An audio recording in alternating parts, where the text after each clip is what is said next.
India's number 1 varicose veins hospitals ఐబీసీను సంప్రదించండి. మీ నొప్పి లేని ప్రయాణాన్ని ప్రారంభించండి. వాగర్థావివ సంపృక్తౌ వాగర్థ ప్రతిపత్తయే జగతః పితరౌ వందే పార్వతీ పరమేశ్వరౌ. ఆదిత్యాయ చ సోమాయ మంగళాయ బుధాయ చ గురు శుక్ర శనిభ్యశ్చ రాహవే కేతవే నమః.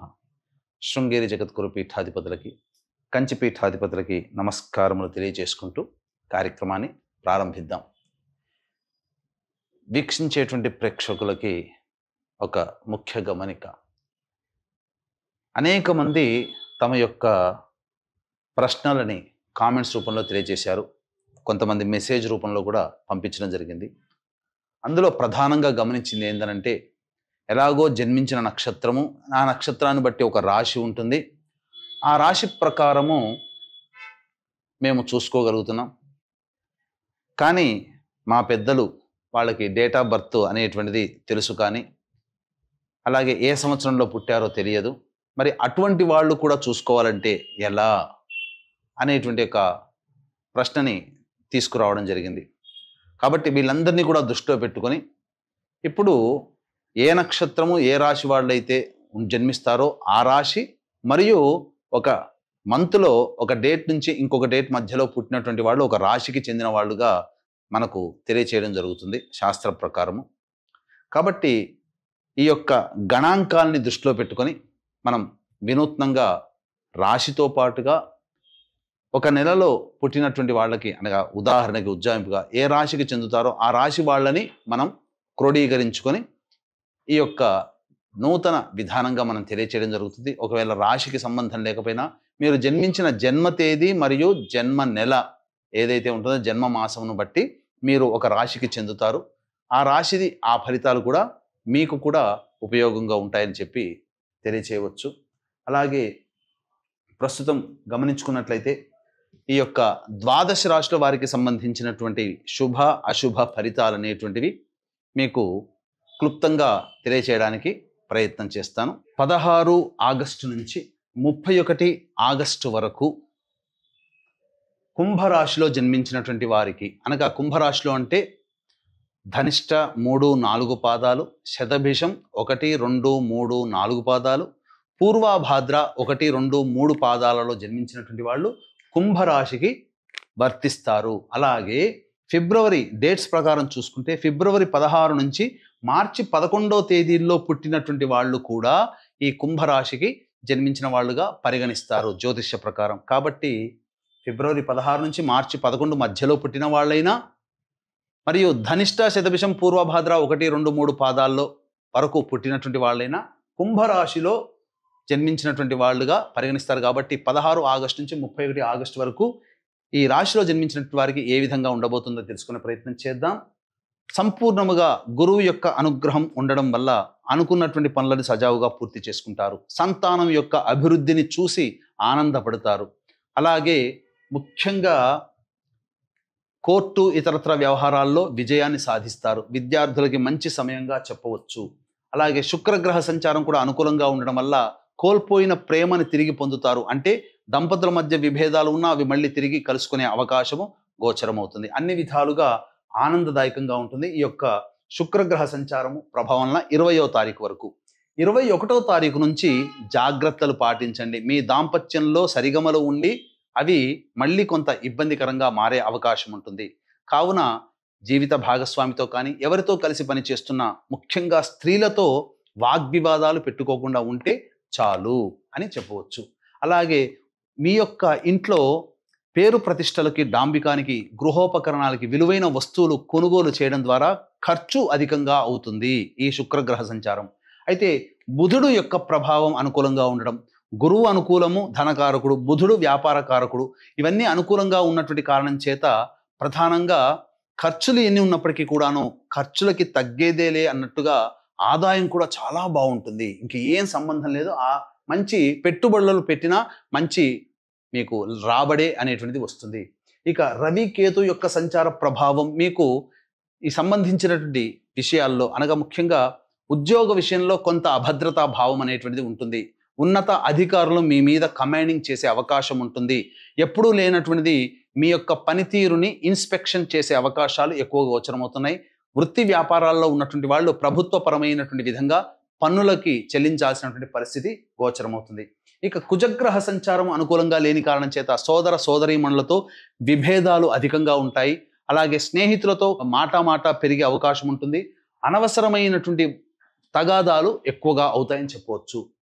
ఇక రాశిలోనే రాహువు, శని కూడా వక్రీకరించినటువంటి కారణం చేత ప్రధానంగా మీరు అనుకున్నటువంటి పనులని మీరు నెమ్మదిగానే పూర్తి చేసుకుంటారు తప్ప ఆ అనుకున్న సమయంలో పూర్తి చేసుకోలేకపోతారు. ఏలినాటి శని ప్రభావము, అష్టమ కుజ ప్రభావము, ఇవి శుక్రుడి యొక్క సంచారం అనుకూలంగా లేదు. మిగతా గ్రహాలు అనుకూలంగా ఉండడం వల్ల మిశ్రమమైనటువంటి ఫలితాలు పొందుతారు. వివాహానికి సంబంధించినటువంటి చేయ ప్రయత్నాల్లో చక్కగా దైవానుగ్రహం ఉంటే తప్పకుండా సంబంధాలు కుదురుతాయి. ఉద్యోగస్తులు కాస్త ఆచితూచి స్పందించండి. మంచి సమయం కోసం మరి యొక్క ఉద్యోగంలో మారడానికి వేచి చూడండి. నిరుద్యోగస్తులకి నిరాశ తప్పదు.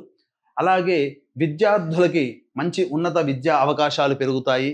కోరుకున్న చోట విద్యా సంస్థలలో మీకు ప్రవేశం లభిస్తుంది. అలాగే సంతానం కోసం ఎదురు చూసేటువంటి వ్యక్తులకి చక్కటి సంతానము కలిగే అవకాశము ఈ యొక్క 16 నుంచి ఆగస్టు 31వ తారీఖు మధ్యలో కలగబోతుందని చెప్పవచ్చు. అన్ని విధాలుగా మిశ్రమమైనటువంటి ఫలితాలు పొందుతారు. ఇక ఈ రాశిలో జన్మించినటువంటి మహిళలకి శుభ అశుభ మిశ్రమ ఫలితాలు అనేటువంటివి ఉంటాయి. అంటే కొంతకాలం మిమ్మల్ని గౌరవిస్తూ కొంతకాలం మిమ్మల్ని దూరం పెడతారు. ఎందుకు గౌరవిస్తున్నారు, ఎందుకు దూరం పెడుతున్నారో తెలుసుకోలేకపోతుంటారు. అలాగే మీ చేత వృధా ప్రయాస, అంటే మిమ్మల్ని వాడుకోవడమే తప్ప మీకు తిరిగి రిటర్న్ గిఫ్ట్ లాగా మళ్ళీ వాళ్ళ సహాయ సహకారాలు అందించరు. కాబట్టి జాగ్రత్త పడండి. అలాగే కుటుంబ సభ్యుల మధ్య కొంత వాగ్వివాదాలు వస్తాయి. కావున అవి పట్టించుకోకుండా ముందుకు సాగే ప్రయత్నం చేయండి. డబ్బులు మాత్రం ఎవరికి అప్పుగా ఇవ్వకండి. గతంలో ఇచ్చినటువంటి మాత్రం మీకు తిరిగి వసూలు అవుతాయని చెప్పవచ్చు. ఇక గమనించుకున్నట్లయితే ప్రతి వ్యక్తి జీవితంలో కూడా ఎన్నో సమస్యలు ఎదుర్కొంటూ ఉంటుంటాడు. అంటే ఏంటి? ప్రధానంగా ఎంత కష్టపడ్డా ఆ కష్టానికి తగ్గ ప్రతిఫలం లభించకపోవడం, ఎన్ని పూజలు చేసినా ఆ పూజలు నిష్ఫలంగా అనిపించడం, అలాగే ప్రధానంగా ఈ సంబంధించినటువంటి అన్ని అవకాశాలు నోటి దాకా వచ్చి వెనక్కి వెళ్ళిపోతూ ఉండడం, వివాహాలు జరగకపోవడం, సంతానం కలగకపోవడం, దాంపత్య విభేదాలు తరచూ ఉండడం, ఒకటా రెండా ప్రతి ప్రయత్నంలోనే వెనకడుగే తప్ప ముందడుగు లేకపోవడం, నిరాశ నిస్పృహలతో జీవించాల్సి రావడం చాలామంది జీవితాల్లో ఉంటుంది. ఏదో నడుస్తుందంటే లైఫ్ నడుస్తుంది. వీటన్నిటికీ ప్రధానమైన కారణం పితృదోషం. జాతకరీత్యా సమస్యలు కాదు. ఈ పితృదోషం అంటే తండ్రి వైపు 6 తరాలు, తల్లి వైపు 3 తరాల్లో ఏమైనా దుర్మరణాలు, అంటే road accident, fire accident, suicide attempt, నదిలో బావిలో పడి చనిపోవడం, ఇంట్లోంచి వెళ్ళిపోవడం, లివర్ ఫెయిల్యూర్, కిడ్నీ ఫెయిల్యూర్, క్యాన్సర్తో చనిపోవడం, 60 సంవత్సరాల లోపల ఏ విధంగానైనా చనిపోయినా, పిండ ప్రదానాలు పెట్టకపోయినా, ఇవన్నీ పితృదోషాలు అంటారు. గత 12 సంవత్సరాలుగా మన పీఠం ఆధ్వర్యంలో అవకాశం చిక్కినప్పుడల్లా పితృదోష నివారణ కార్యక్రమాలు అనేటువంటివి జరిపించడం జరుగుతుంది.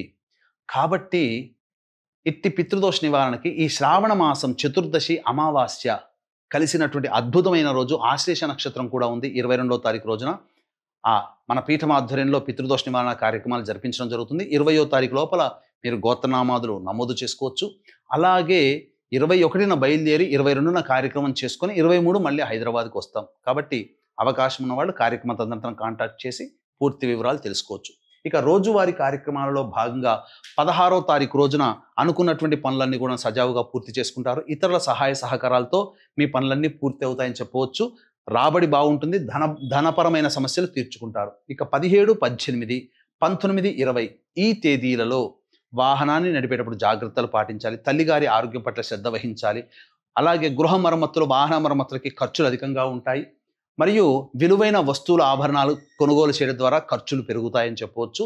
తల్లిగారి ఆరోగ్యం పట్ల కూడాను శ్రద్ధ వహించాలి. మీ ఆరోగ్యం పట్ల కూడా శ్రద్ధ వహించాలి.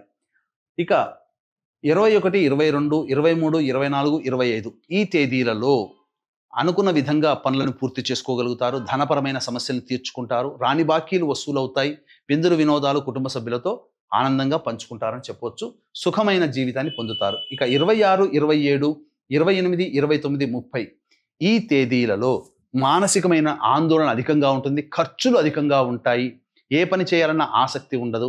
ముఖ్యంగా సంతానం మూలకంగా విభేదాలు, ఖర్చులు, సమస్యలు పెరుగుతాయి. కాబట్టి సంయమనం పాటించండి. 31వ తారీఖు రోజున మాత్రం ఉద్యోగ సంబంధమైనటువంటి విషయాల్లో మీకు మంచి ఎదుగుదల ఉంటుంది. వృత్తి వ్యాపారాల్లో కూడా మీకు ఎదుగుదల ఉంటుందని చెప్పవచ్చు. ఏతావాత మిశ్రమమైనటువంటి ఫలితాలు కలుగుతాయి. కాబట్టి ఈ యొక్క కుంభరాశిలో మరియు అనగా ఫిబ్రవరి 16 నుంచి మార్చి 11 మధ్యలో పుట్టినటువంటి వాళ్ళకి ఈ వచ్చేటువంటి సమస్యల పరిష్కారం కోసం ప్రతిరోజు దత్త అష్టకం, దుర్గా అష్టోత్తరం రోజుకి 3 సార్లు పఠించండి. చాలా సమస్యలు తీరుతాయని చెప్పవచ్చు. సర్వం శ్రీ ఉమామహేశ్వర పరబ్రహ్మార్పణమస్తు.